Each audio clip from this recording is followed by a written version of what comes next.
And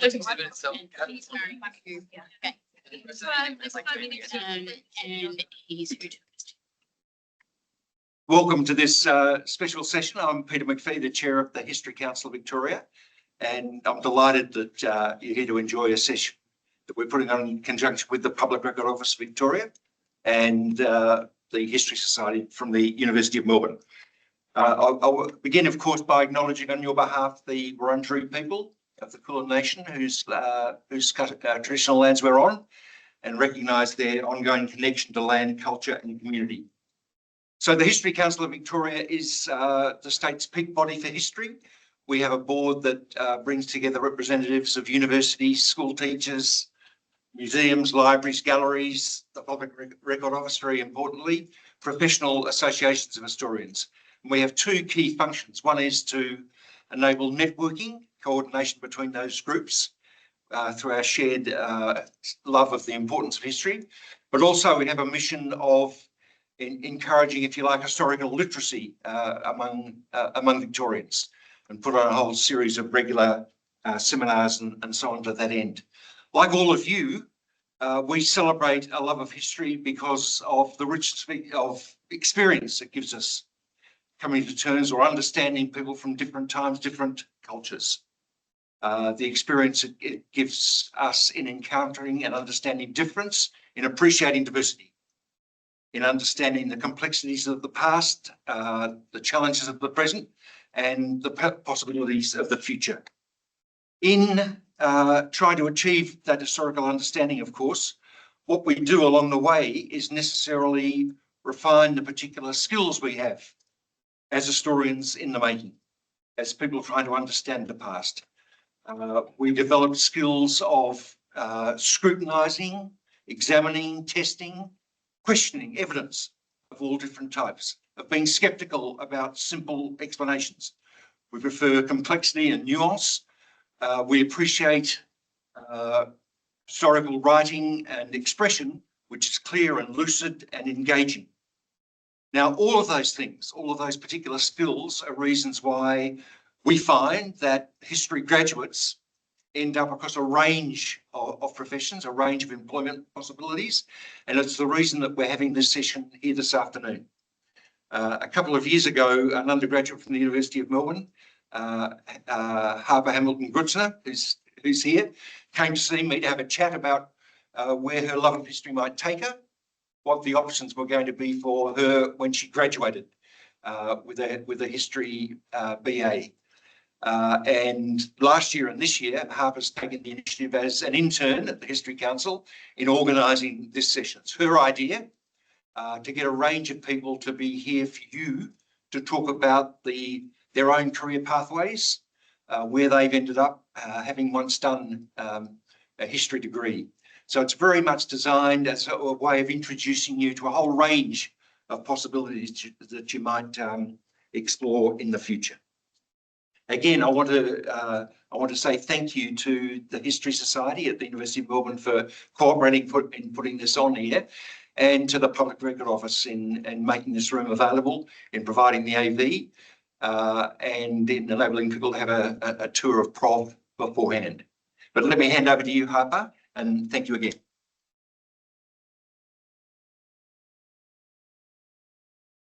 Peter. Hi everyone, thank you so much for coming. I'm Harper Hamilton Grutzner, an intern with the History Council of Victoria and an honours student in history at the University of Melbourne. We first ran this event last year, and as Peter mentioned, I was at the end of my undergrad degree in history, and I realised I didn't really know what career paths were available to me with a history degree apart from academia. So this afternoon, we will be learning about the breadth and diversity of career opportunities available to history graduates. We have the pleasure of hearing from 7 fantastic panelists, each with a unique career path despite their shared background in history. After their presentations, we'll have time for a general Q&A where you can ask any questions you might have. And then the opportunity for a relaxed chat and networking with some refreshments and catering. First, however, we'll hear from Caitlin, the president of the UML History Society, who has helped the HCV to put on this event today.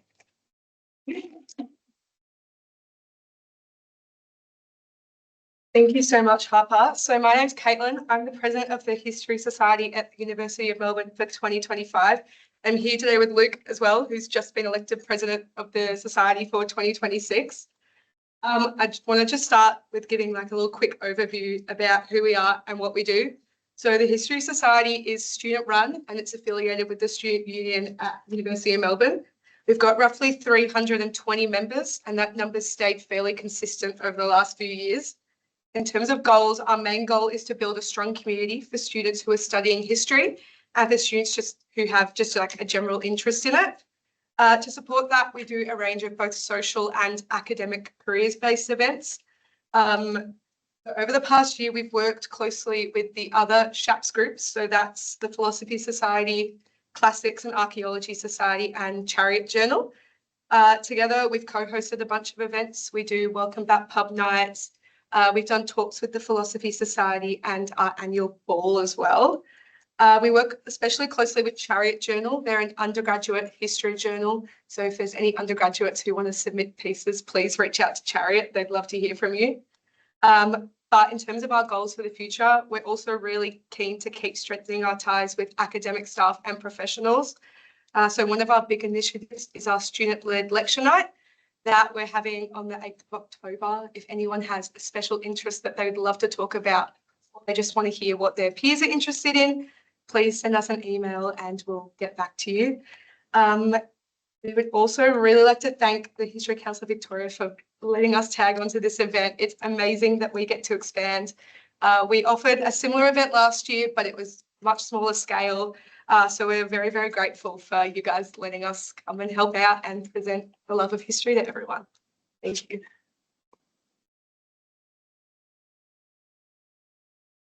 So much, Caitlin. Lastly, before we move on to our panelists, Zari Anderson, the manager of the Career Records unit here at Prov, will just come give us a quick introduction to the venue and the organisation. Thank you. Thank you, Harper. I'll just tell you a little bit about Prov, but also the kind of the work that I do here as well. Welcome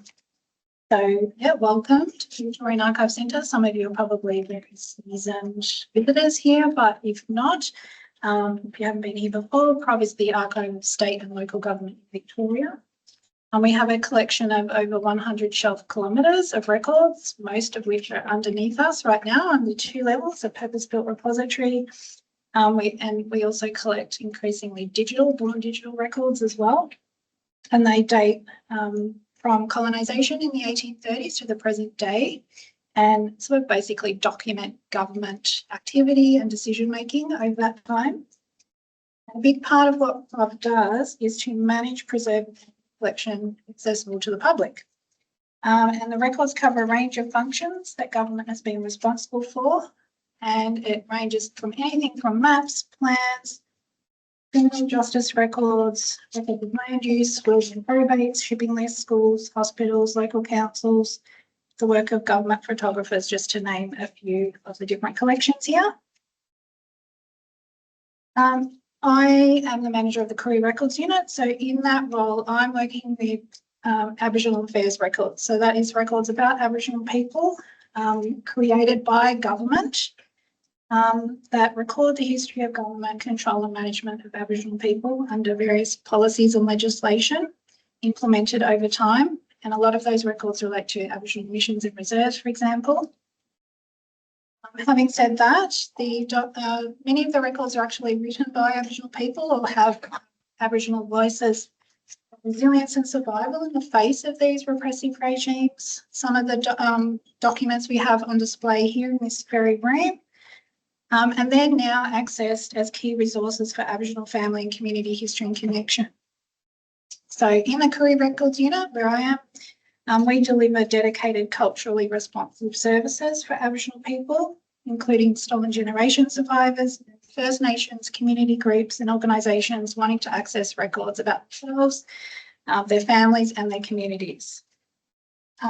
I also work on initiatives that increase awareness and accessibility of records for Aboriginal people, and that could include publications and research guides, delivering workshops and training, indexing and transcription projects, improving metadata, building relationships with stakeholders, and so on. It's really quite broad.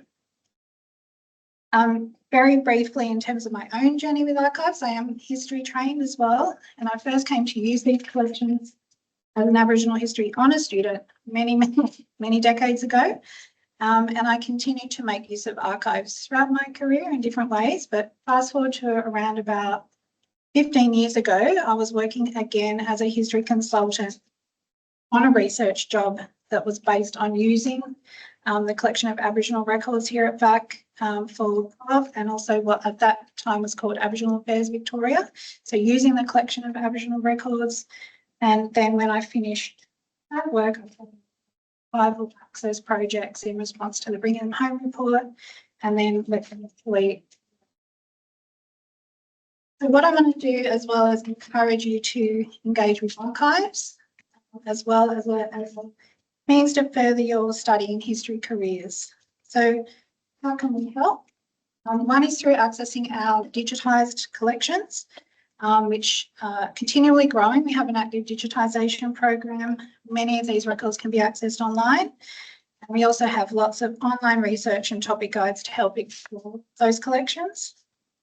Anything not digitised, of course, come here and use a record in person. Because digitised is great. It's great for accessibility, but it's always really exciting to access original records. If you need support to connect with the collection here, either for your study or work, reach out to us or ask your lecturer to reach out to us as well. We can help you. We also produce a free online journal called Provenance, which I edit with a colleague as well.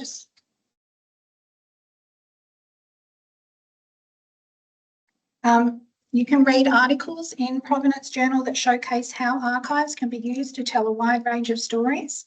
We also publish more reflective pieces as well, and research journeys that can be a really useful resource for how to work with and use archives as well. And you might consider developing a paper for submission based on your own research as well. We regularly publish early career researchers and PhD students, for example. Another aspect of what we do is volunteering. We have a very active volunteer program at PROV. At one stage, we had over 100 volunteers. And if you are interested in volunteering, some of the projects that our volunteers get involved with include indexing, transcription, and digitisation, so increasing accessibility. And it can be a great way to develop your own interests and also your work experience with some people that have been volunteers here. So we currently have a waiting list online that you can join up to and for those opportunities. We also host regular history-related events and discussions, as well as open house and tour events. All of the information that I've spoken about is on our website, and follow us on social media. So I hope we will see you back here in the future, online and research in our collection, volunteering here one day.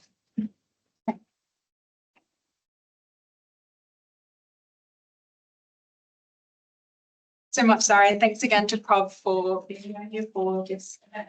Now on to our first speaker, Patrick Gigacz, who is a PhD candidate in history at the University of Melbourne. His thesis investigates how the electrification of Melbourne during the early 20th century wove political, social and cultural histories into the fabric of the city. Previously, his honours thesis used the construction of Melbourne's City Loop Railway to consider how narratives of city infrastructure are created and contested, and this was awarded the Margaret Kettle Prize for the best history thesis in 2022.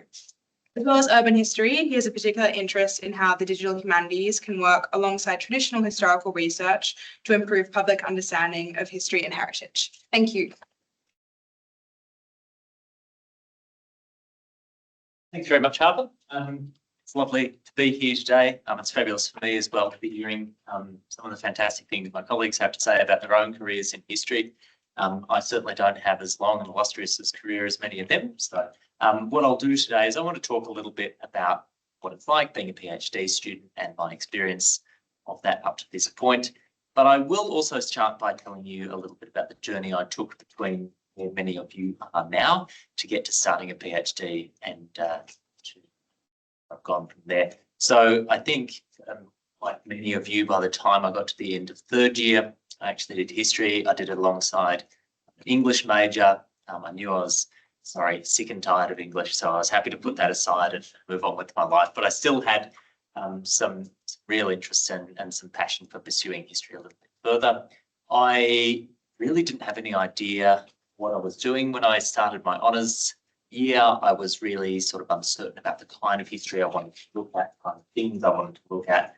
I remember I had a big sheet of paper with all these potential honours thesis topics on, and I gradually whittled it down and eventually settled on something I wanted to do. And I was very fortunate that what I chose to do required me to spend many, many happy hours sitting in the reading room here, reading interminable pages of minutes. But it was something that I very much fell in love with as part of the historical process. And I think that experience for me of doing honours and producing something out of the magic of the records, as Sarah was just speaking about, was really formative for me and where I went from there. Once I finished honours, though, I didn't feel like I wanted to go straight into something else history related, actually, and I went into a completely kind of unrelated job, working in student administration, which on the face of it doesn't sound like any of the history skills might be particularly useful. But I think one of the things I really want to emphasise is that I found that everything I'd learned from being a history student, from doing a history honours degree, from having that research experience, from having that capacity to analyse, to synthesize a large number of records and to understand the importance of how records are produced and where they come from and what they tell us. I found that incredibly valuable. And an extraordinary number of my colleagues, I gradually found out as the months and years went by, actually also had a history background. And some of the people I looked up to in this really kind of unrelated corporate job had that same background. And we often used to talk about what that had given us as a way of interpreting what we're seeing. And so one thing I'd really like to emphasise is that for those of you who go on to pursue careers that aren't history, one of the things you'll find is that the experiences you have from your history degree, from your history studies, are going to come up and recur to you in the most unexpected ways. And it's so wonderful when it happens and you go, gee, it really was worth doing a history degree. So that's one thing I really want to emphasise from my professional experience. But after some time working in the corporate world, I got completely sick of that, and I decided it was time to come back to history. So I started a PhD at the start of last year, and so I'm sort of hopefully about halfway through that at this point. Researching a thesis is a huge kind of ongoing process. It can be quite all-consuming at times. I've got an absolute mountain of boxes I still want to go through here. Many more happy hours going through boxes in the reading room here. Can't emphasise that enough. Very fortunate to be able to work with the wonderful people here at Prob. But I've also had some fantastic other opportunities as part of doing a PhD as well. This year I've been able to tutor a couple of undergraduate subjects, so it's been fantastic to start my teaching career as well, giving back some of what I've learned. And I've also been very fortunate in recent months to be working on a project related to a grant from the Hanson Foundation, a public history project, which will hopefully be launched in the not too distant future, which is a snapshot of Melbourne in 1925 through the lens of some of the records from the City of Melbourne that are held here at Prob. So that's been a really fantastic opportunity to do some digital humanities. We've built some really kind of innovative tools to access those records, which are quite arcane and difficult to access at times. But by bringing some work that's already been done together with some new tools, we're hoping to make that a lot more accessible, provide a really exciting overview of Melbourne 100 years ago. Just before, as a last kind of observation, I'll talk a little bit about my thesis, which is looking at the electrification of Melbourne in the first half of the 20th century. And one of the ways I like to do that is I like to look at it from the perspective of the consumer. So one of the things I'm reading all the time here is letters from people complaining about blackouts, complaining about unreliability, problems with their electricity, possums on their electricity wires knocking out the power of the house. And I think for me, one of the things that really keeps me going is the magic of those little archival discoveries, the fantastic stories that pop out when you least expect them. Some of them never make it into your writing, you know them, and that's why I keep coming back. So thanks very much.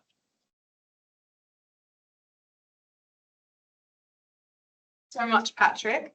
Our next speaker is Dr. Alexandra Roginski, who is a historian based on Wurundjeri country, and who since August 2024 has served as curator of international collections in the First Peoples team at Museums Victoria.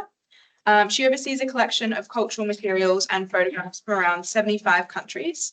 And daily, her work stirs applied historical questions related to provenance, repatriation, and the rights of communities to access and speak for their heritage.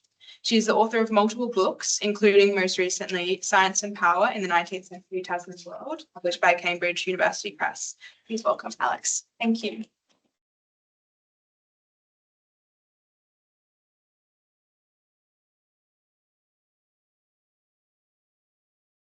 Oh, slide. Sorry, I keep forgetting. Thanks, Harper. Thanks, Peter and Zari. And what a privilege it is to be here with you today on Wurundjeri country to talk about the depth of history that we get to experience in our daily lives and in encountering the material world. And that's really the kind of space that I inhabit now at the museum. Museums, as you would know, hold multitudes of histories that we increasingly learn to look at from multiple perspectives, but museums themselves are also historical artefacts. We know that museums, or the modern museum as we know it, including ours, came from a particular settler colonial moment. It carries with it particular ideas about the order of different people around the world and what it means to kind of accumulate a collection and to really know. And I've had the great joy of encountering museum and archival collections and working at them quite closely since I started my history journey, for want of a better word. It all began when I went back in my late 20s to do postgraduate diploma equivalent of an honours year at Monash, and ended up working on a project that was looking at provenance work that historians carry out with ancestral remains of those peoples that ended up in museum collections. And it was really eye-opening and a great privilege to be able to work with community, work with museum professionals to have a material outcome. And it kind of always sharpened me up to the applied possibilities of the work that we do. I went on after that to do a PhD, so very much the journey that Patrick's on. I was in academia for a little while, and then during COVID, in search of perhaps something a little bit different, I stepped aside and moved into heritage consulting. So very much the Melbourne records kind of environment, very much thinking about how we engage with built form in order to decide what we want to do with it now. What does that historical building mean to us in the present? How do we want to live with it? What do we value about it? And then slightly more than a year ago, I saw that the museum, which I'd always had a great love of, had offered this new role, which was to be curator of international collections in the First Peoples team. It's a collection that is very diverse. As Harper mentioned, it spans about 75 different countries in the contemporary sense. So we have collections from North America, from the African continent, from Europe, and everything from archaeological collections that are hundreds of thousands of years old to more recent materials, things that people might have bought as tourists while travelling through Southeast Asia during the mid-20th century. I was really, my ears perked up when Peter said a few things about historical skills and what we get as what we develop as archival historians. And it's really about scrutinising, testing, thinking about what the archive presents and combining that with the contemporary work of museums, which is also to listen to communities and to work in a collaborative way to try and understand what pieces are and what they mean. Because there really hasn't been a curator for this particular collection or for large parts of this collection, I'm often working with archival sources that are the descriptions that collectors gave to objects when they came to the museum. So something that, in 1950, a Belgian-born fashion designer thought an object was. And so, for example, there are these fabulous kind of golden wicker and wood kind of canisters, and they were described as hanging bell models in the register because that's what this particular donor or the curator at the time thought they were. And in fact, they've got a little hook at the base so that you can hang them up and they look bell-like. They're, beautiful ornate bells. But then once you start looking at comparative work, so what collections hold, you see these popping up and they're described as ceremonial rice containers. So if you put them up, the object up the other way, it has a different function, perhaps its original function. And then there's this whole translational moment where you're trying to work out, well, was this a use that the donor gave to this object? Was it that the artisans who were making these objects or another potential with making these things for the decorative arts market? What is the value of them now? How would you display them? What do you say about them? So the object which in the archive and the register is described as one thing suddenly becomes something potentially different, something more ambiguous that raises more questions. So it's really exciting to be able to confront those kinds of things daily. It's often quite confounding because you can have an assumption about a particular piece and then find that the archive has little surprises for you. But I think museums and collections, even heritage, are ideal spaces for people who are very curious, who can get enthusiastic about things that might seem everyday or mundane, but actually hold quite remarkable histories within them. And that combined with skills in listening and analysis can keep you richly entertained at great length. So thank you very much for giving me the opportunity to speak to you today.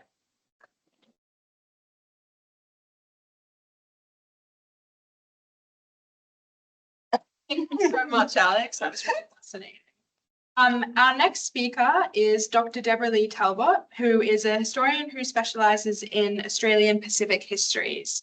After graduating from Deakin University in 2023 with a PhD, Deborah has worked as a historian in academia and as the founder of the consulting business Colourful Histories.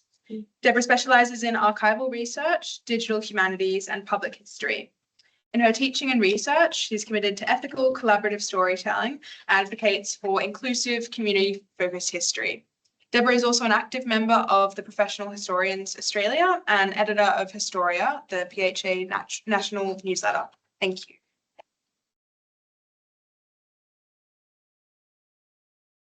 I do have a piece of paper here because once I start talking history, I just veer off. It's like being in an archive. Once you're in there, you don't want to stop. But I'd like to thank Harper for the invitation to speak today, because the reason I'm standing in front of you is because other people came and spoke to me about their careers in history. I'm actually a hybrid historian. That's what I call myself. I'm an academic and a professional historian.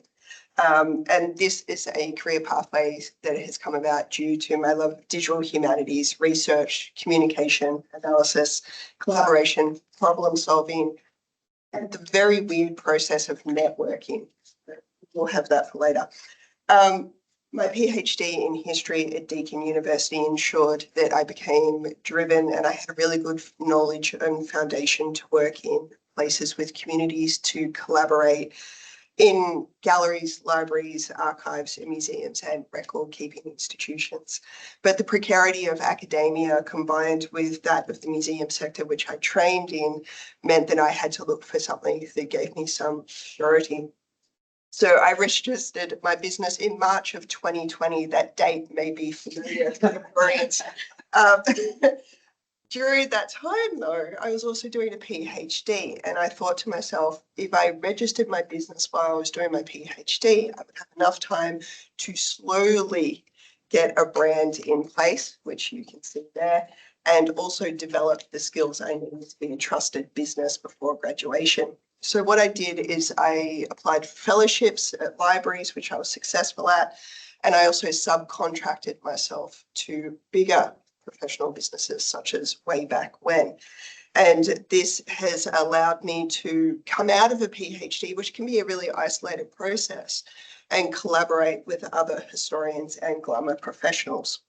So trying to describe the work of a professional historian is always a difficult thing because people go, what do you do? And I'm like, what don't I do? So to give you an idea, I'm grounded by the notion of Doctor Who. We're all stories. So what I do is I ensure that I deliver well-researched, practical and ethical stories to my clients. I've worked on commissioned histories, and these are typically designed to celebrate a particular moment for the client, and these are based on. I always tell my students when I'm teaching, mention an archive, because you'll be sure to distract me, because that's where my expertise is. And what happens is I quite often pair with another historian who's an oral historian. So we get a crossover of those two particular streams. That's been an absolute great experience. I also do a lot of public speaking. This has been the most difficult and rewarding part of my work. I've worked on cruise ships and I've done lectures to halls of 800 people on cruise ships. I've also lectured to people holding a pina colada, and there's about 5 of those. So, you know, it's a bit of a varied process, and I've also done this with radio and podcasts. But digital humanities is what I adore. I've recently been invited to consult with the archive at Melbourne University to test the real-world application of generative AI for historians. So I'm having a ball doing that. I would like to move into the space of exhibitions, interpretation and heritage. Alex would tell me about her work in heritage when she was there, and it sort of piqued interest. So that's something that's on my board.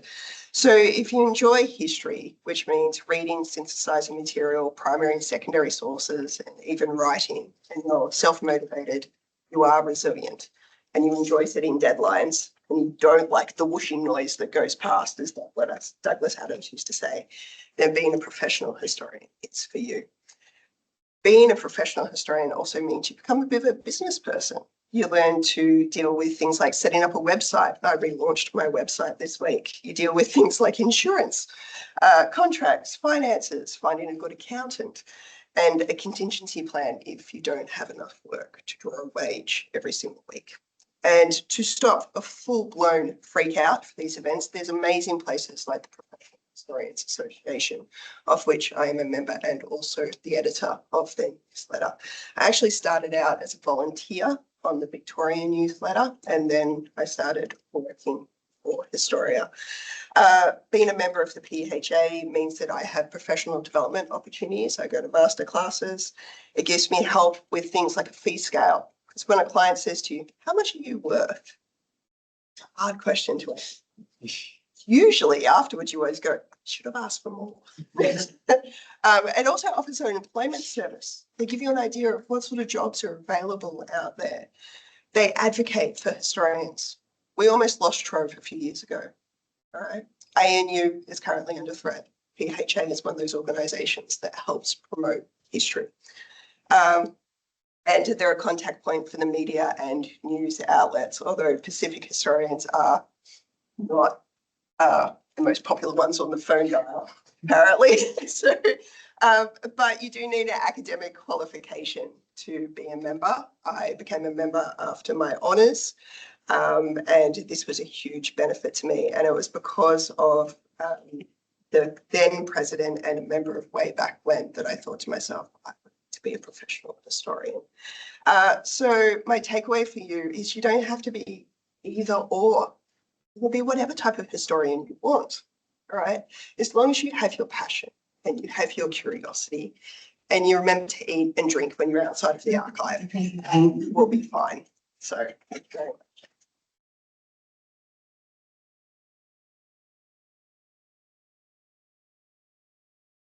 Thank you so much, Deborah. Our next speaker is Stephanie Holt, who is the part-time executive officer at the History Council of Victoria and a writer and editor with a specialty in history and art history. She has a BA majoring in history and a graduate diploma in Australian studies. She's worked with cultural journals and literary magazines and for publishers including Thames and Hudson, the Australia Council and Cambridge University Press. She's currently the board chair for the Institute of Professional Editors Australia and New Zealand. Thank you, Stephanie.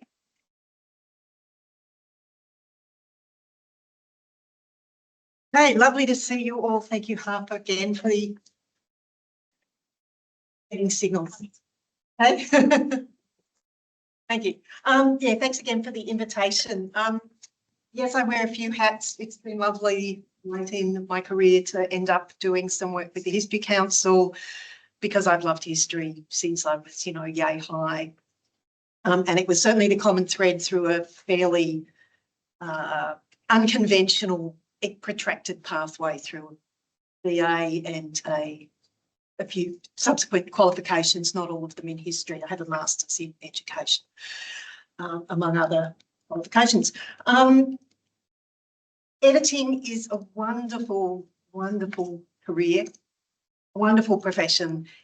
If you're someone who loves words and you love reading and you love stories, it could be the perfect place to bring your historical interests and historical specialties to bear in a more vocational realm.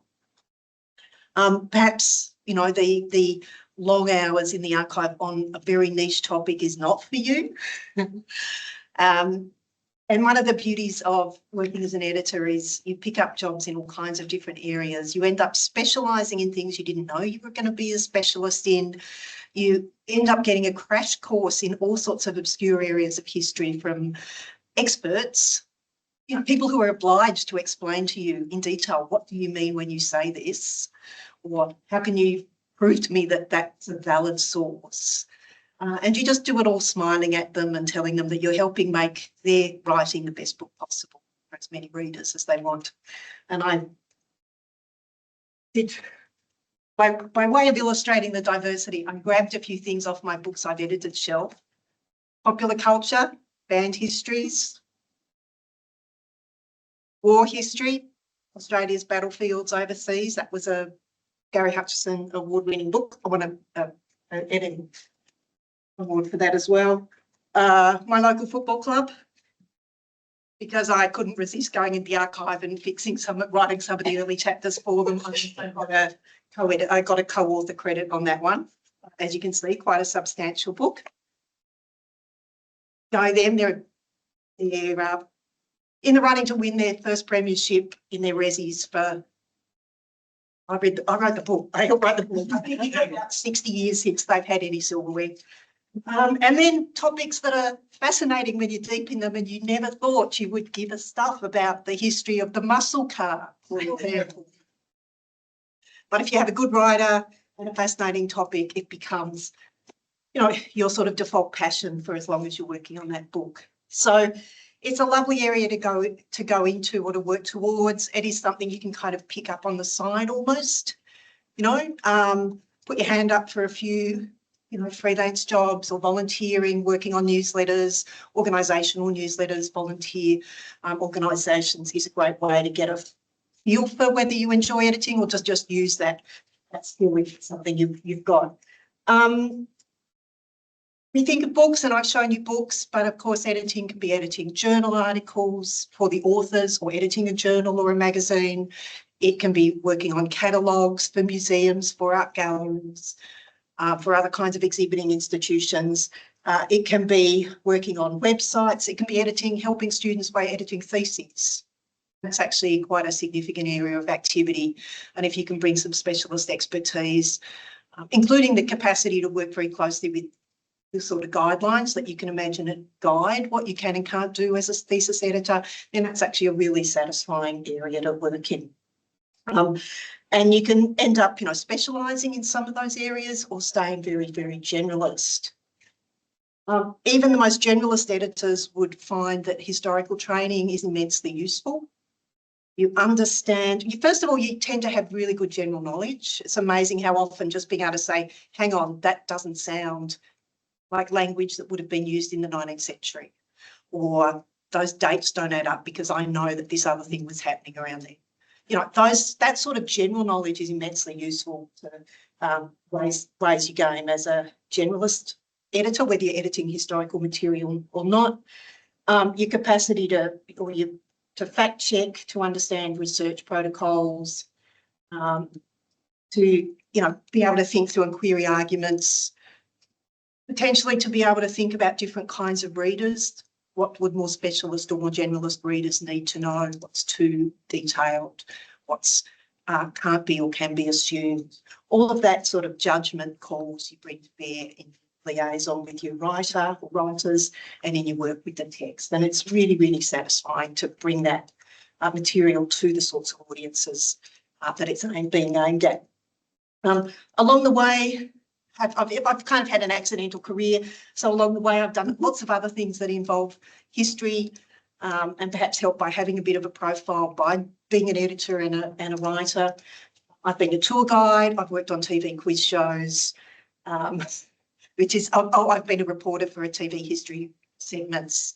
And those have all been fabulous and satisfying, if surprising ways to bring history, love of history to bear. If the idea of editing interests you just as another skill or something that you might build a career or a vocation around, the organisation where I sit on the board, the Institute of Professional Editors, is terrific. You can sign up as a student member. It's quite cheap. We're just negotiating a special deal for this year's graduates. And, you get access then to professional development, to really great speakers, to a really good monthly magazine, networking events. And they're not all designed for people who are already working as professional editors. They're for people interested in publishing and editing type activities, and for students as well. You can sign up to their training courses, particularly ones that appeal to areas of interest. You can look at organisations like Writers Victoria that run lots of writing and publishing related short courses, some of which are more perhaps editing focused than others. You can look at things like the Emerging Writers Festival. It's just been, but they always have a program with lots of really practical workshops as well. And if you're really, really committed, you can dip your toe in further study if that's your thing, and look at sort of vocational courses like certificates and diplomas offered at places like RMIT, or online courses, certificates and diplomas that specialise in editing, publishing, proofreading. And if you're really passionate, you can look at some of the fantastic courses like diplomas, associate degrees or postgrad courses in that area.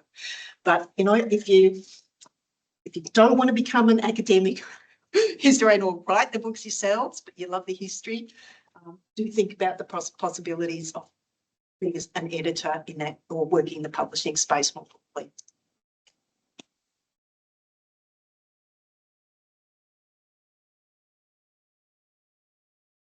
Thank you, Stephanie. Our next speaker is Yowhans Kidane, who is an archivist currently working at the University of Melbourne Archives in Melbourne. He completed a Bachelor of Arts with Honours in History in 2019 and is currently working towards his MA in History, focusing on the demise of the Eritrean Liberation Front.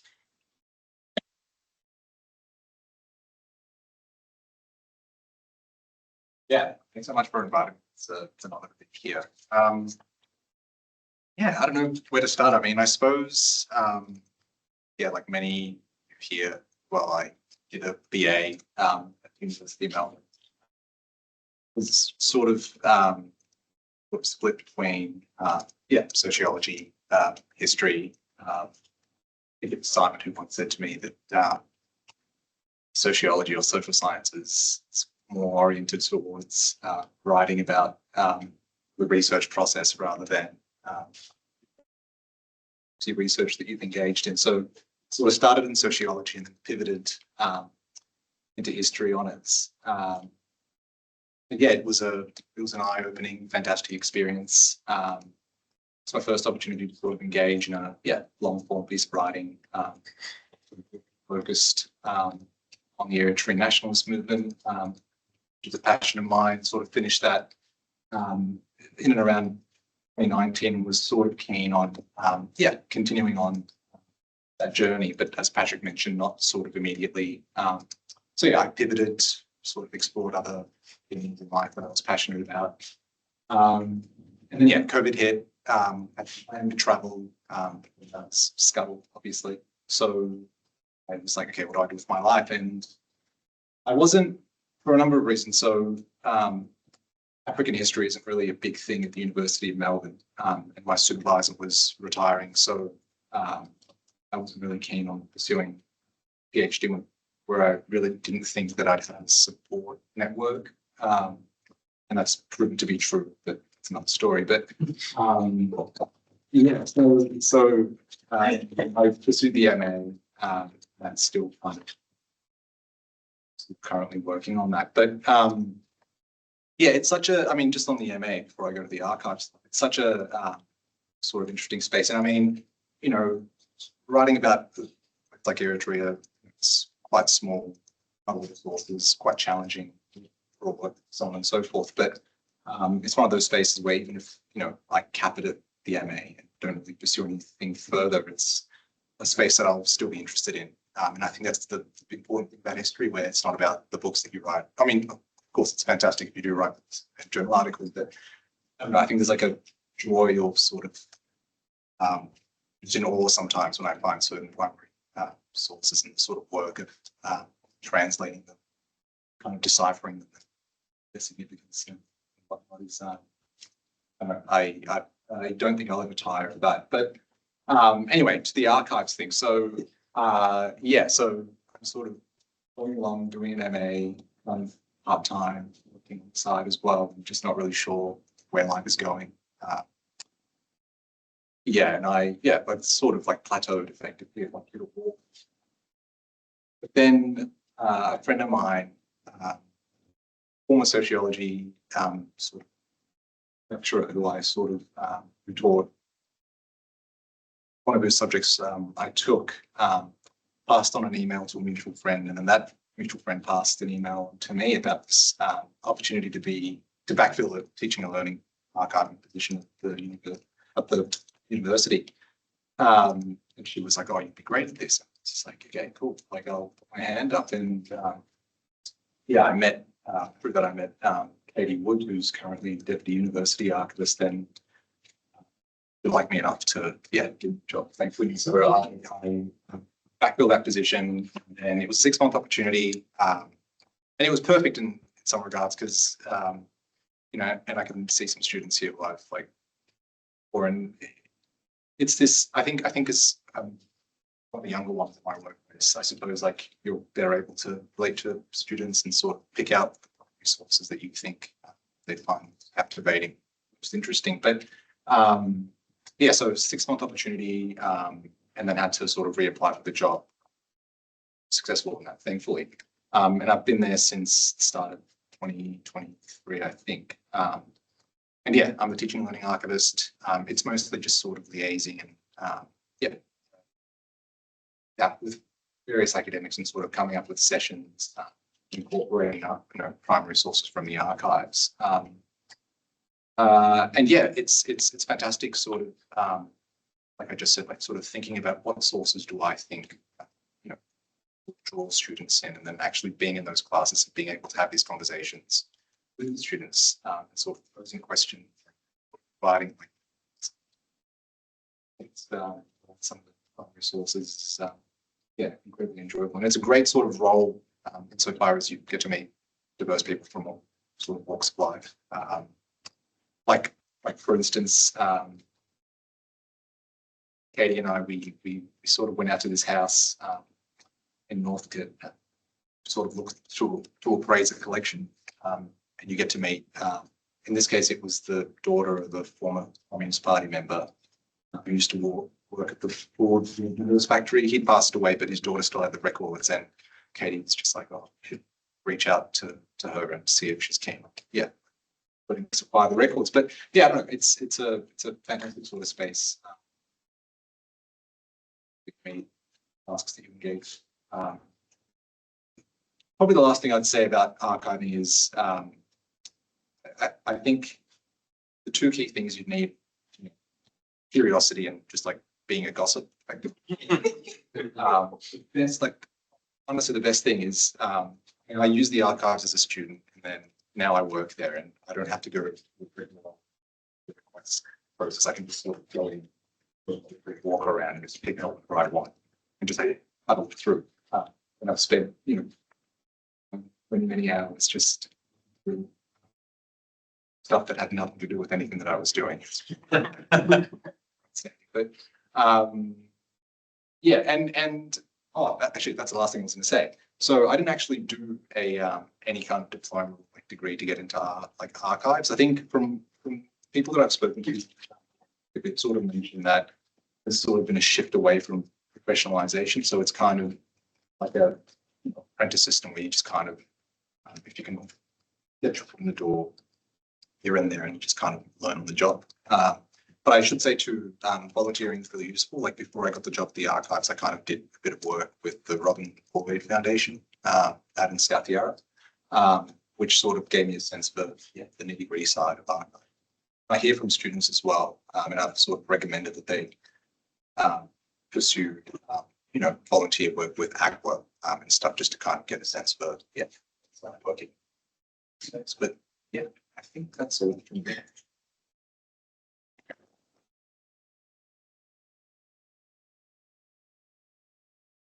Thank you so much, Yowhans. Our next speaker is Molly McHugh. Molly holds a PhD in history from the University of Melbourne, focusing on Melbourne's urban countercultures of the 1960s and 1970s.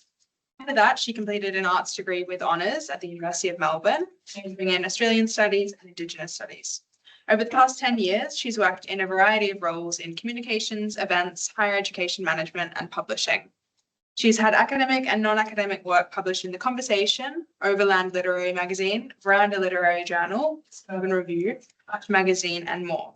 She also writes and performs music around Melbourne. Molly joined the HCV as a part-time publicity officer in January 2024. Thanks so much, Molly.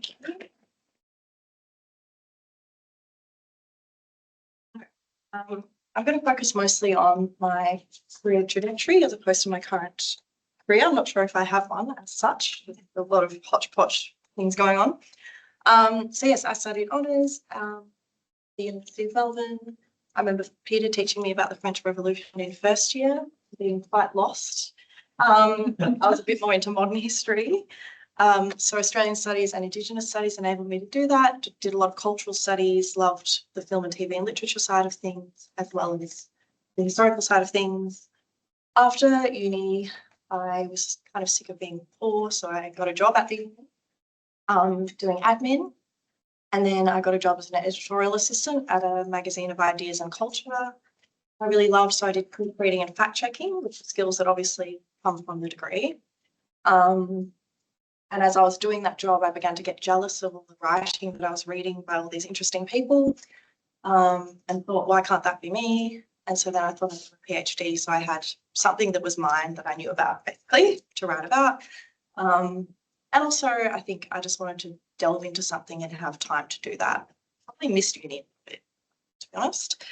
So I went back and applied to do a PhD. I got a scholarship, which was really, really lucky, which gave me a very basic living wage. So I worked part-time on top of the PhD while I was doing it. Sometimes professional jobs like in the arts faculty, sometimes delivering leaflets to people's houses, kind of whatever came up.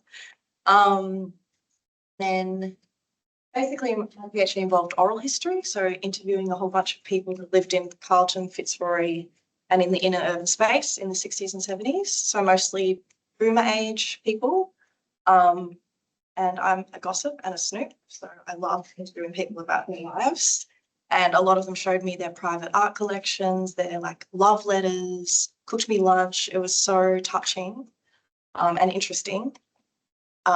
So my idea was to try and publish out of the PhD for a non-academic audience, because I didn't think I had it in me to be an academic for various reasons to do with smarts, but also lifestyle. I just didn't know if I could be that career driven, basically. So I thought I could try and do a bit of a freelance thing. So I began to try and pitch things as I got to the end of my PhD. And I did get a job as a professional historian job doing a commissioned history for a crafts cooperative in Preston. So I got a lump of money for that. That was a really cool experience, and I got that through doing a PhD. So I think it just opened up various doors in that way, like little short-term opportunities, and just gave me legitimacy as a writer, basically, and as an academic researcher. So that was a cool job, and I did that while I finished. And then finished the PhD in 2019, COVID hit, kind of just lost touch with the whole university community. And then I had a lot of time at home to start trying to pitch articles to various places. And I thought I'd put together a book pitch to turn it into a book. And I pitched 2 places, failed, tried to forget about it until today. But then also published a couple of articles in Overland, and then a few other articles that weren't based on my PhD, but history in Archer magazine. And then I've done a bit of music writing as well for magazines like Ramona, Stew magazine, and for Veranda Literary Mag, I wrote just little memoirs. So I kind of just love writing, love cultural history, and I was hoping to use the PhD as a stepping block, to becoming a writer. So of course, in that time, I've had to also work, which is just unfortunate. It would be nice. We could all be on roll and do writing all day. But I've managed to find comms jobs like this one through council that align with my interests and allow me to kind of keep dabbling in the world of ideas, the world of history. My other comms job is at a cancer research centre, so nothing to do with humanities at all. But also I probably got that out of publishing things by myself and out of showing that I can write, which are all skills I got there. Else.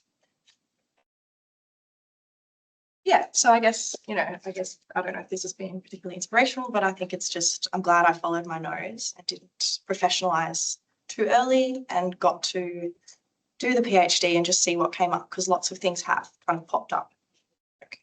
Like I did fact checking for Penguin a couple of times for whole books that weren't history books, but the only reason I could do that is because of having these skills. So I feel lucky to be able to do those things. And I'm going to keep trying to do writing and work on the side and see how I go.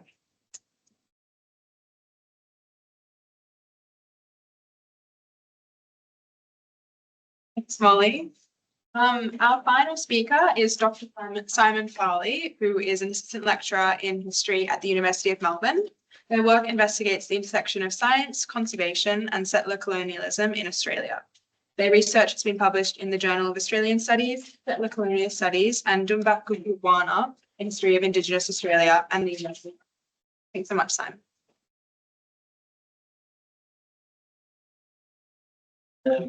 I've written something down because I'm not very good at extemporizing, but I will extemporize a little bit by thanking the History Society for inviting me to be here. I just realized how many of my current students are in the room, all the students, which is fun. So I'm also just going to be a bit autobiographical. Hopefully it doesn't come across as overly narcissistic or self-indulgent, but everyone's career path, as I'm sure you've realized at this point, is unique, and that's particularly true in academia, I've found. So yeah, I'm just going to tell you about how I became a historian.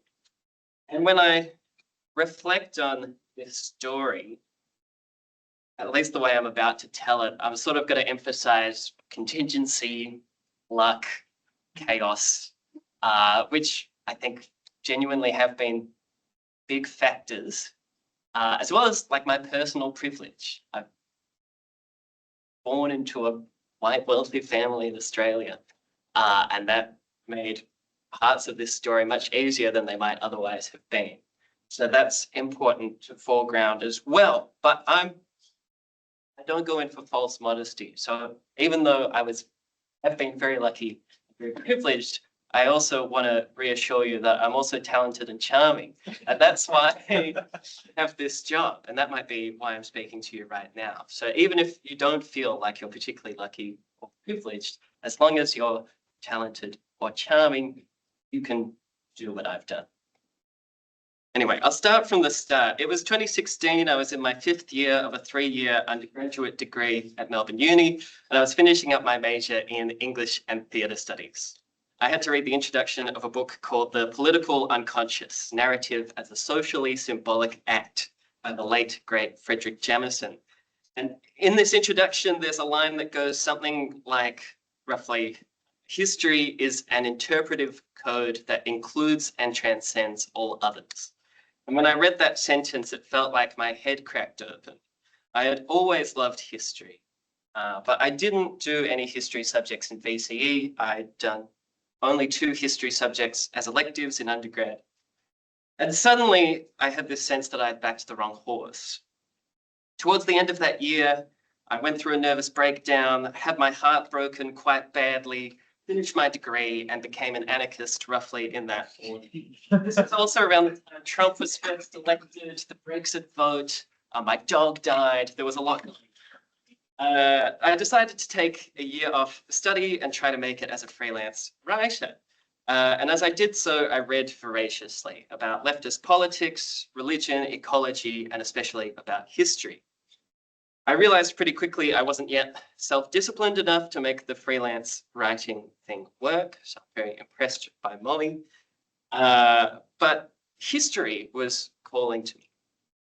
The following year, through a couple of twists of fate, I sort of fell into doing a graduate certificate in history back at Melbourne Uni, which was followed by an advanced graduate diploma. It was basically doing an honours year with a bit of extra coursework over 18 months, 3 semesters. Although I had to move back in with my parents to make it work, studying history gave me, and it still gives me, a sense of purpose that often felt absent in the first half of my 20s. That might be relatable for some of you. Honours was a blast. I made a few good friends, including Yowhans Kidane over here. And under the tutelage of 2 great supervisors, I produced a thesis that I was really proud of. I did go through another breakup and another nervous breakdown in the middle of it, but it was okay. I survived. I submitted my final assignment. I went to visit my sister in Thailand for 2 weeks, and I came home to good enough marks to be able to consider further study. Over the following few months, I worked on putting together applications for PhD programs. I cold emailed historians at Monash Deakin, La Trobe, and at Melbourne, all of whom were very happy to speak to me about my ideas and give me helpful advice. So there's one thing to take away from all this nonsense that I'm telling you. Cold emailing people is very powerful. You don't need an introduction. Just find them on the internet, check them an email. I had a thesis topic that was not closely related to my honours research, but it spoke directly to my passions, both as a budding historian and also just as a person. I won't go into too much detail about the next bit.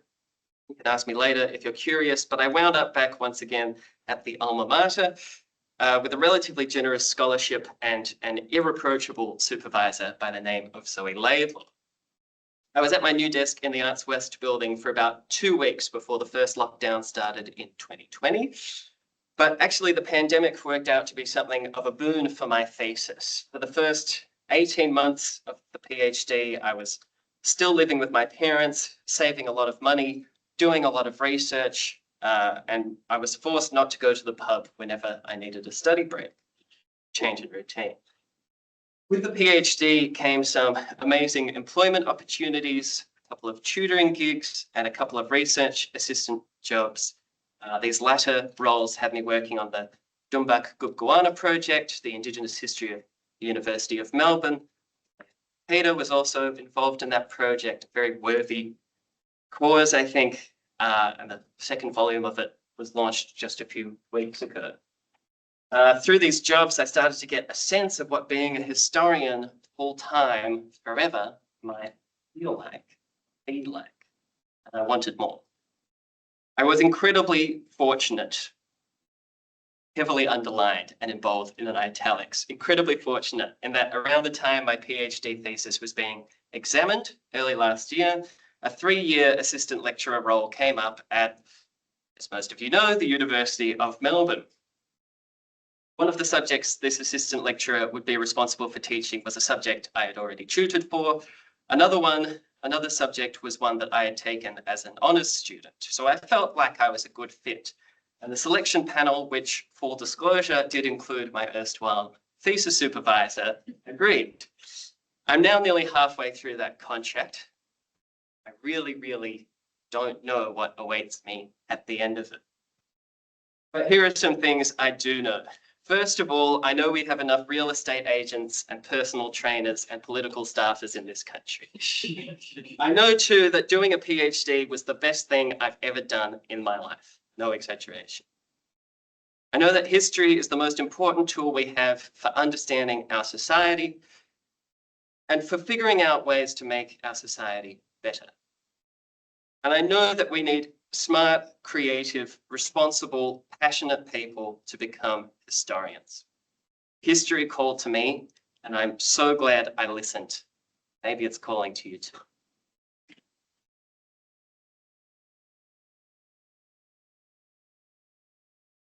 So much, Simon, and thank you again to all of our really fantastic panelists. If we can just give them another round of applause.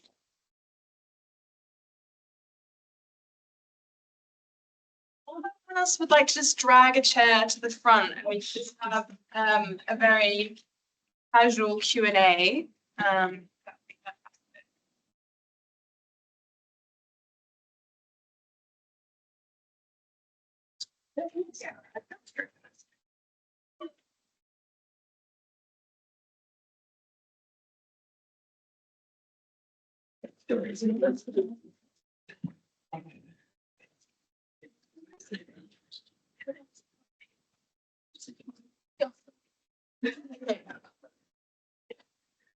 Does anyone have any questions that they'd like to ask anyone in particular?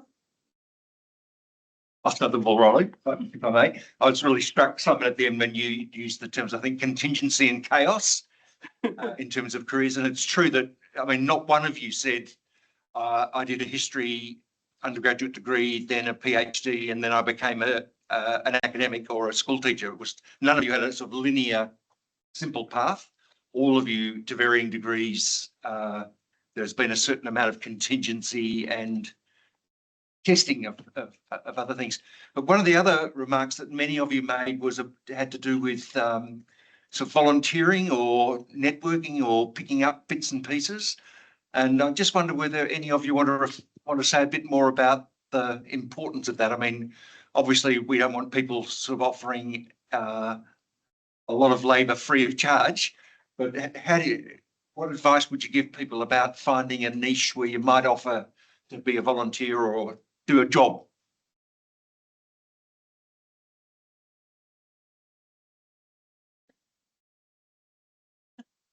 Hi. Yeah, this one comes up a lot in the editing community because we're obviously trying to raise the profile and professionalism and pay for working editors.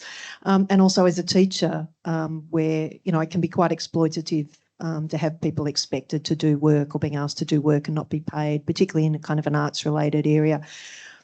So you need to develop, my advice, you need to develop your own rationale and constantly revisit it when opportunities come up. You need to be pursuing your passion, but not being exploited because it's something you're passionate about.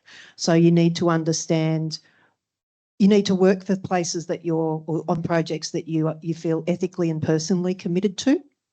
Ethically uncompromised by, personally committed to, where, and it's a word that a few people brought up here, you're going to feel proud of what you produce and proud of being part of that team, that project, that organisation.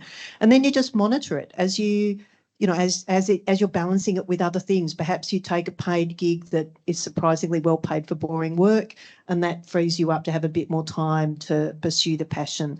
If it produces something, physical, research or, some kind of outcome that will help you network or show your worth or demonstrate your specialisation to people who may then move on to pay you, all the better. So you just need to keep recalibrating. Why might you say yes to some things, not being paid for them, or agreeing to do them at mates rates, which of course we all do as well. So it's just, as I said, I think it's just that have your own system, but recalibrate.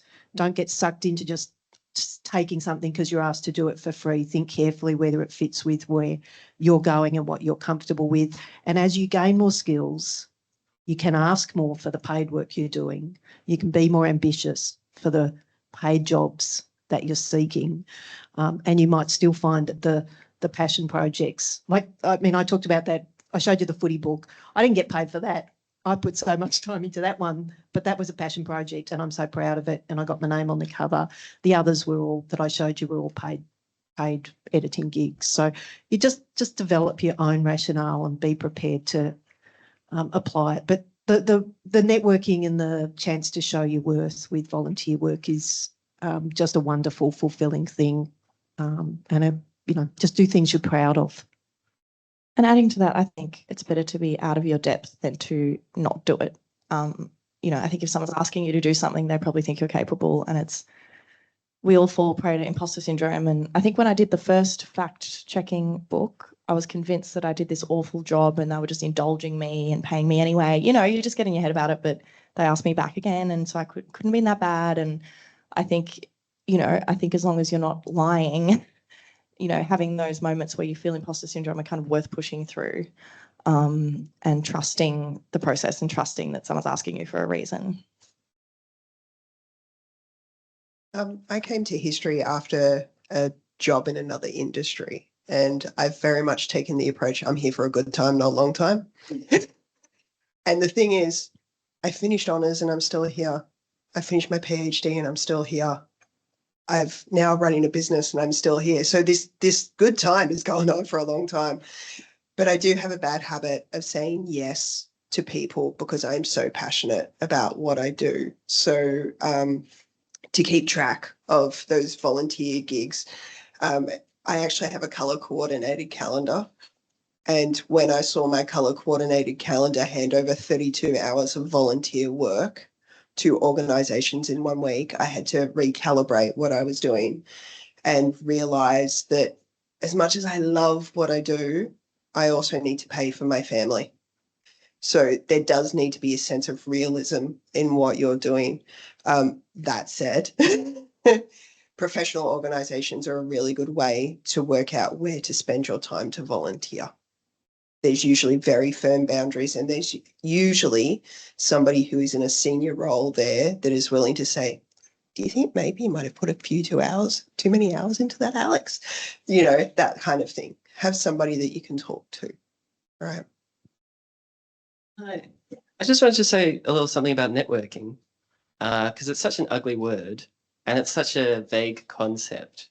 But I think, the connection between networking and volunteering is pretty obvious in the sense that when you volunteer for different organisations, during my PhD, I benefited a lot from being on the committee of the Australian Historical Association, for example, but also on a much smaller scale, being involved, again, Johannes and I were both involved in the History Postgraduate Association at Melbourne Uni. So it's just like the graduate version of the History Society.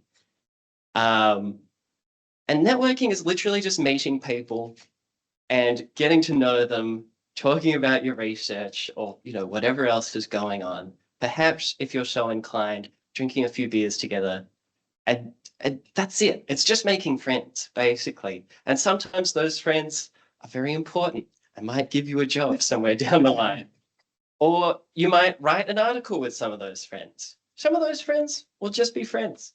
And you will share experiences and, be humans together. And that's nice too. So I think if you go into it with that attitude, you go a long way. Very occasionally, thankfully not often, but very occasionally, I have met other academics who are trying to network with a capital N, and they're going around the conference and greasing everyone's pubs, and it's not a good way to do it, because people sense that you're trying to get something out of them rather than trying to get to know them. So that's to be avoided. But again, if you go into it in a spirit of like genuine curiosity and genuine solidarity, it can be a really wonderful thing.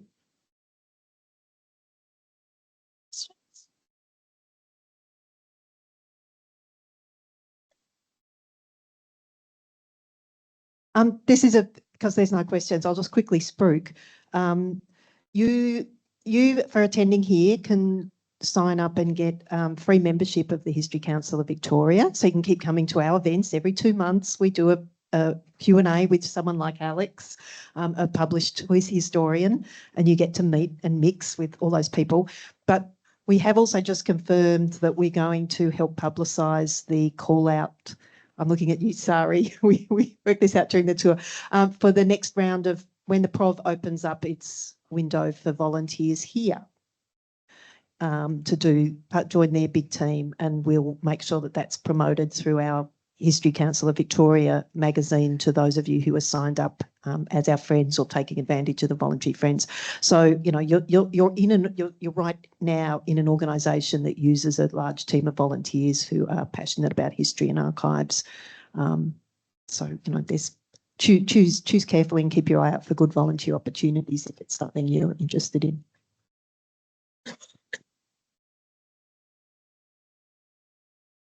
To ask, it's very broad, but during like academia, how did you find like your specialization, like pursuing honors, masters, PhD? Like how did you find that niche? I had a really good supervisor who was willing to sit down and go through ideas with me. So when I did my internship at Melbourne Museum, I worked with some sketch maps from an expedition in 1883. And I was talking to her about these sketch maps. She goes, "Why do you like them?" I'm like, "Oh my gosh, there's Indigenous language in there and there's English in there and they're attached to these articles. And did you know?" And she goes, "I think we've found your topic," because I wouldn't stop talking about, like, I was so excited about, had no contextual detail, but there was this feeling of just wanting to be in that moment. And when I did my PhD, it was born from losing access to records because it was during COVID. So I took what I was experiencing in that moment and the contextual information that I gained through honours and built on that. The research projects that I'm doing now are building on those. So it's pretty much, I say this to my students all the time, it's not a bad thing to say I don't know, because it's in that I don't know that you find the next thing you're going to learn. So now it's your turn. No, I think that's great about the I don't know. Yeah, I would say very similar. It's just about finding something that makes you go, "Oh, what's that all about?" I think for my honours thesis and my PhD thesis were very different. They were both Australian history, both about race and migration and colonialism, but in very different contexts. But each time when I first thought of the topic, it was because I read something. In the case of my honours thesis, it was an adventure short story set in the outback from like the 1890s or something. And in the second case, it was just like a letter to the editor in a newspaper or something like that. And both times it just made me go, "Oh, that's really weird. It's really weird that you used that word," or "It's really weird that you talked about this topic in this particular way." And then the thoughts just kept happening, you know, or the questions beget further questions. And then all of a sudden you've got a thesis topic. It's history because we've just gone, "God, that was weird." Yeah. It's just finding those little things that, as you were saying, like pique your curiosity. If I can just reiterate what Simon has said as well, I think ironically, that's one of the ways that you find things to specialise in is by being very general and just learning the art of Googling around and looking at things and letting yourself go down rabbit holes. And I distinctly remember the moment I decided on my PhD topic, it was late one night and I was just typing random things into Trove. And it wasn't even the thing that I was actually looking for. The article came up, but there was this ad below it. It had a big picture of a robot. And I was like, what is that about? And I almost forgot about it. And then a couple of days later, I was still thinking about that damn robot. Oh, there's a PhD in that. So yeah, I think giving yourself the freedom to just explore and just look at things you're interested in is a massive part. Say that here at, I mean, this is really. Oh, hello, people online. We're so lucky to have Prov and the State Library, and to have the resources that amazing people and colleagues like Sari make available. They are treasure troves of really important, questions, the big political and cultural questions, and the gossipy little incidental things we find. A lot of the provenance research I do with our collection, because the museum is a public institution, is based here. It's in the record series. They're publicly available. And, finding my way through the rabbit warren of the different series is exciting and rich. And I always find things along the way. I was doing some provenance research recently and was looking at the registers for the Board of Trustees that used to oversee the museums and public library and gallery, and saw, this reference, someone had written a minute or sent in a letter because a patron had been locked in the museum overnight, which was, well, I don't know, I haven't retrieved the letter. With our provenance registers for our collection at the Melbourne Museum, that one of the strangest things I've come upon is a muskrat tail that apparently, when it was donated, still smelt good after 50 years. Right. So I think having that time with the actual archives and collections is part of that process as well, because in that you're finding which parts of the mindset of the past you want to inhabit. I did my PhD on popular phrenology, which is the thankfully discredited science of reading character and intellect from head shape. A very dark history. Also had a huge popular history with people going to lectures and taking their kids for phrenological readings. And, I ended up doing oral histories with people who'd been phrenologized in the 20th century. And so that was really a question of, it felt close. It felt like it had the human impulses that we all feel to better ourselves, to help our kids get ahead in society. And then it was also strange. And I think that trying to understand things that feel, anthropologists always talk about the familiar strange, but yeah, that it's in those moments that often the most interesting questions come out, and often they're ones that resonate with us because of our experience and ideas, our own worldview as well. So really following those archival instincts.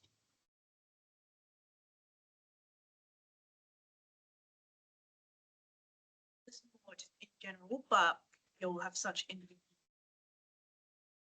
Say is the most important lesson from your studies or research in individual. Does that make sense? That's the most important lesson. Like a life lesson or a historical lesson? Historical lesson. No, I'm not reading it. Do you have a historical lesson, Molly? I would say that, yeah, and perhaps it's also, being middle-aged and having lived long enough to see how much particular sensibilities change, particular expectations. Certainly, I think it's fabulous that young women these days don't put up with behaviours that you were just supposed to smile and take when I was a teenager, in my early 20s. And if you kind of multiply that by the things we see in the archives, by how ideas change and evolve, sensibilities, and also how they might be culturally bounded, I think it creates a sense of the flux and potential in our own time as well, and how quickly things can become historical as well, things that we take for granted within our own lives. Okay, this is going to become my 2 a.m. question, because at 2 a.m. I'm going to think of a better answer. But I think what I'm going to say is that empathy is a really important skill. Take that with you into the archive, because you never know who you're going to meet in the archive, who's going to guide you through that collection, what you're going to read, and who you're going to talk to about it. So do that. The second one is more practical. Don't ever leave your USB in the library. I did that once and I have not done it since. So yeah, there you go. Okay. I mean, this is very similar to what you were saying, Alex, but it's more of an anthropological insight than a historical one. But we steal from everyone. yeah, I mean, and that's the great thing about being a historian. We take ideas from all the social sciences, but we write much better. But everything's fake. Like our whole sense of reality. I mean, one of my areas of interest is the history of science, and I often antagonize people at parties by telling them that science is fake. And, that's not a very nuanced way to put it, but there's a kernel of truth in there. So much of what we believe is real, permanent, inevitable, natural is actually none of those things. We create our own reality, and every society and culture does it differently, and it changes over time. And I think history is so powerful for revealing, again, to use those words, like the contingency and the chaos behind all of this seemingly orderly stuff that happens. We call ourselves chaos agents now.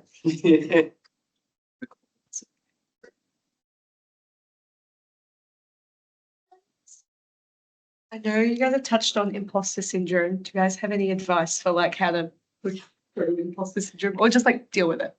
No, get your community, get your buds, because some days it's going to be hard. And the fact that you're mentioning it, I think, indicates that, you're very aware of the scenario. I recently had a conference presentation at the AHA, and I said to my friends, okay, I'm a fraud. I'm going to stand up there. They're going to work out I know nothing about this topic. And they're like, you love this topic. You've been researching it for months. You know what you're talking about. What is wrong? I'm like, no, amazing historians in that room. I can't talk. Best presentation I think I've ever done. I've got a publication coming out of it. I was invited to publish from that presentation. One of my mates messaged me that morning and she goes, you've got this. You love what you do. You've done your research. Just give it to them. I'd done all the hard work. I'd done all the research, but it was just having a friend say, you've got this. Sometimes you need that. And I think in an age of precarity, that having someone to say you've got this is really important. So I have talked about the PHA a lot, but I have informal communities that I belong to, and that's a really big reason I think why I'm here.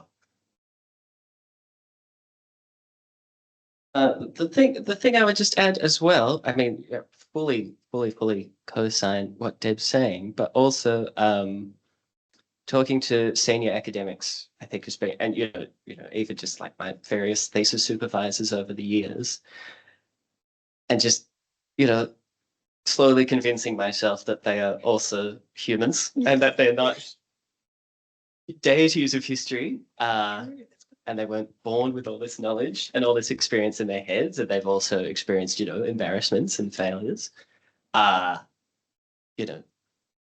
You get better at faking expertise as much as you actually develop expertise, I think. So I think that's a very helpful thing to do as well. So sorry, I've actually got an archival story about this. Simon just reminded me of. So Pacific history is a relatively new strain of history, came out around the 1950s, 1960s. And I went to read the archives of one of the Pacific historians who helped contribute to Pacific history, the discipline we know now. And she was writing letters about a particular PhD student. And this person is brilliant. They're a leader in this field now. They're amazeballs. I adore them. These are very academic terms, amazeballs. But in this letter I read, she said that the person had done their presentation for the first time and people got up and walked out. And I sat there in the archive reading this, admiring these particular people, thinking, oh my goodness, they went through the same sort of stuff that I'd gone through, and now it's in the archive and other people can read this.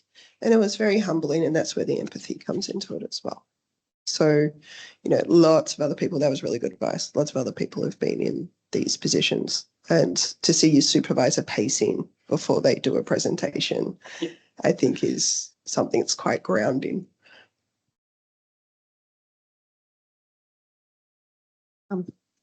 Giving back is like a really good way to remember that wherever you are, it's not a hierarchy, and you mean nothing if you're not at the top of it. There's someone who's around you who can benefit from what you can show them. You're making a really worthy contribution. You're doing that with your organisation.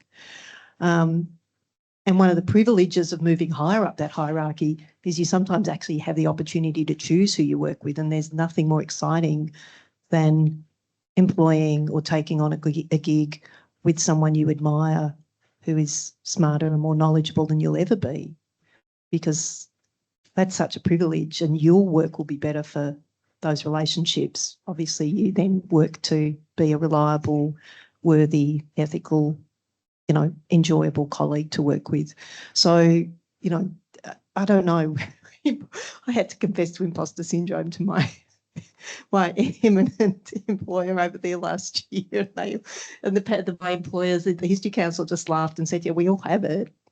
You know, there's no very few realms where you won't have it. But I think the giving back, you know, mentoring, volunteering, teaching is a real affirmation of the value of what you give.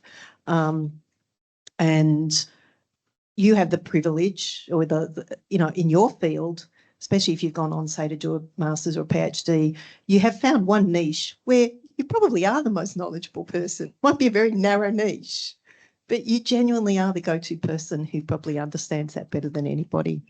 And I always, this is a silly story from popular writing, but I always remember that reading something about Agatha Christie, and she was asked to do something she was asked for a comment on something about ancient, you know, the classical world and archaeology, and she just said, what on earth would I know?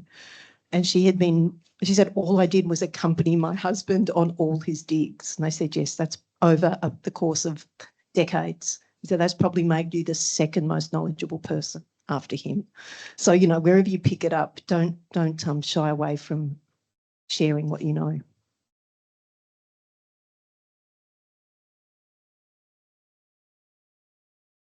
Those of you who have done history research relating to topics that are more politically charged or controversial, like obviously all history is political, but like especially dealing with issues of like settler colonialism, for example, or things like that.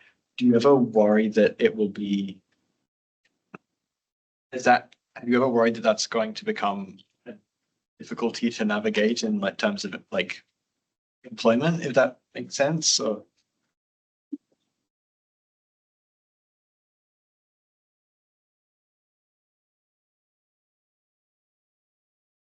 been handed the microphone. I think it's an amazing privilege to work in areas of history that matter in our present moment.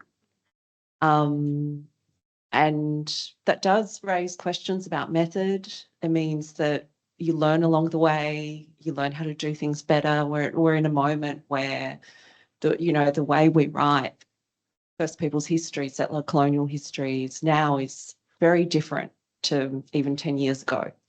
So I think the privilege of doing that work also comes with knowing that it does challenge us to think about our method, and that I think the best we can do is listen and try and support our colleagues in that space, and try and gain an understanding of what the ethics are of the practices, and to be part of the discussion.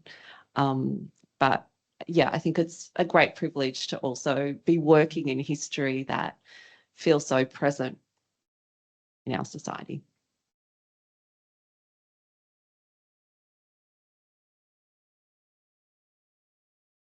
Q&A now. If you have any further questions, maybe feel free to ask our panel. There's some refreshments and food outside. But first, we just give our panel another.